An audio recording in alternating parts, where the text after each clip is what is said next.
Am I the a-hole for telling my husband he's unreliable after he left me stranded? Back in 2019, I, 34, had just moved into a town that was known for flooding, and I was about to experience my first flood warning and superstorm. I was actually at work about 30 minutes away, but left early at 11 p.m. due to the weather. My boyfriend, 34, of 1 year and we're still together, was known to not answer calls or texts because it was rude if he was hanging out with his friends. Before I left, I told him I was coming home early and that I was nervous about the drive.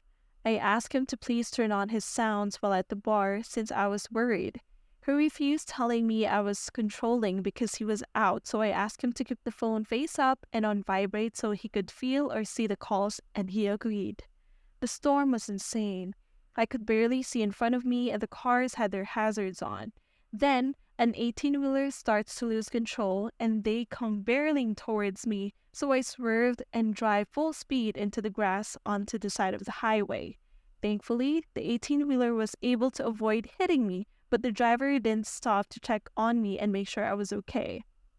While I wasn't physically hurt, I started to smell smoke and I jumped out of the car, afraid it was somehow damaged when I went off the road.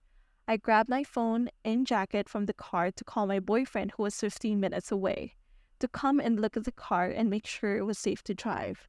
I called, no answer. And again. At some point, I went off from scared to mad. My car was still smoking and I was in the dark stretch of the highway. Eventually, the car stopped smoking and I checked out on myself and got back on the road. Instead of going home, I drove to the bar where he was. I called 20 times and I just got mad with each ring. I decided I was going to break up with him and give him a piece of my mind. I pulled into the parking lot and I can see that he's laughing with his friends and enjoying his beer, and his phone is face down. I called him one last time to see if he was actively ignoring my calls, and he doesn't even look down. I start to walk towards him, and I swear I was so mad.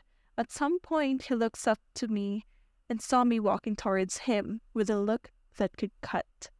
That's when he looks down at his phone and I could see the color drain from his face.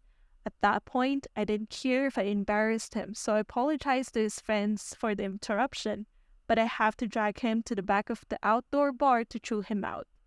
Now, it's still raining, and I tell him to F off since I'd spent 20 minutes in the rain and splashed by cars. He says he's not sure why I was mad. I wasn't hurt, and he couldn't do much to help me anyways. I said I didn't have an emergency, and he didn't answer. So I told him to F off. I leave back to my place to cry and take a warm shower. He follows me home, apologizes profusely, and I forgave him because he sounded sincere. We are now married for 1.5 years, and he says he's dependable. And I bring up that night, he said that it wasn't bad since I wasn't injured. So I told him I was posting this on Reddit. So, am I the a-hole?